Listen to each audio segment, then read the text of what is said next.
قسط وار سلسلہ ایک حکایت اور ایک حدیث کی قسط نمبر 2 کے ساتھ آپ کے سامنے حاضر ہوں۔ آج جس کا موضوع ہے آدھا کمبل۔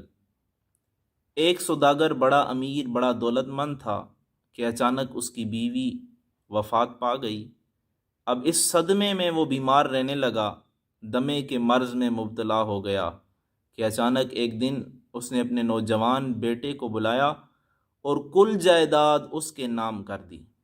اب نوجوان بیٹا اسی خوشی میں اور اس کی بیوی اور اس کے بچے اسی خوشی میں اپنے باپ کی اچھی طرح خوب خاطرداری کرنے لگے، خوب خدمت کرنے لگے۔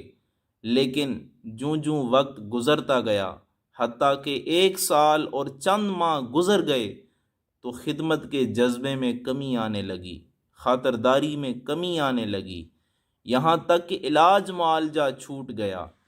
گھر میں معمولی انداز کا جو کھانا پکا کرتا تھا بزرگ کے سامنے وہ رکھ دیا جاتا، یہاں تک کہ ایک دن صاف انداز میں بیٹے نے باپ سے یہ کہہ دیا کہ اے باپ، اے میرے والد صاحب، آپ ایسا کریں اپنی چارپائی دیوڑی میں بچھا لیں، اندیشہ ہے کہ آپ کھانستے رہتے ہیں، آپ کے کھانسنے کی وجہ سے بیماری ہمارے بیٹوں میں منتقل ہو جائے گی، ہمارے بیٹوں کی نیند پوری نہیں ہوگی۔ بزرگ کیا کرتا؟ صبر کرتے ہوئے اس نے کہا ٹھیک ہے، حامی بھر لی۔ اس نے کہا مجھے تو کوئی اور حاجت نہیں ہے، باہر ابھی بھی تھوڑی بہت سردی ہے، آپ ایسا کریں مجھے ایک کمبل دے دیں تاکہ میں باہر آرام سے سو لیا کروں۔ اب نوجوان نے اپنے لڑکے کو آواز دی اور کہا کہ دادا کے لیے ایک کمبل لے آؤ۔ پوتے نے ایک کمبل لایا، دادا جی کے ہاتھ میں رکھا اور دادا جی سے کہا کہ اے دادا جان، اس کے 2 حصے کر دیں، آدھا آپ اپنے پاس رکھ لیں اور آدھا مجھے دے دیں۔ دادا جی نے پوچھا کیوں؟ نوجوان نے بھی پوچھا کیوں بیٹا؟ پورا کمبل دادا جی کو دے دو۔ تو اس لڑکے نے کہا کہ اے ابا جان، اے نوجوان، جب آپ بوڑھے ہو جائیں گے، جب آپ بیمار ہو جائیں گے تو آپ کو بھی دیوڑی میں بیچ دیا جائے گا، اور جب آپ بھی کھانسنے لگیں گے تو اس طرح کا کوئی اور کمبل میرے پاس نہیں ہوگا جو میں آپ کو اس وقت دوں گا، اس وجہ سے میں دادا جان سے آدھا کمبل اپنے پاس رکھ رہا ہوں۔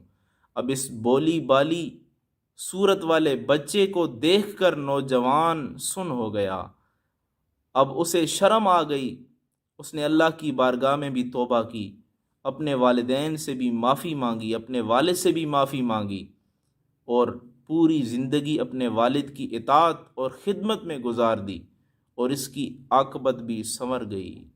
اے پیارے دوستو، بچوں، آپ نے دیکھا کہ حضور علیہ الصلاۃ والسلام نے بھی خلیفہ ثانی سیدنا فاروق اعظم رضی اللہ تعالی عنہ کو وصیت کی تھی، اور وصیت یہ تھی، حضور علیہ الصلاۃ والسلام نے فرمایا اتے ما دام حین، اتے ابا کا ما دام حین، اپنے والد کی اطاعت کر جب تک وہ زندہ ہیں، ولا تعصیہ، اور ان کی نافرمانی نہ کر۔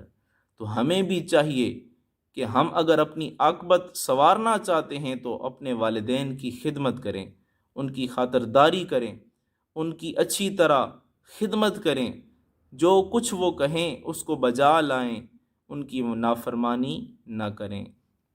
اللہ سے دعا ہے اللہ تعالی ہم سب کو اپنے والدین کی خدمت کرنے کی توفیق عطا فرمائے، آمین۔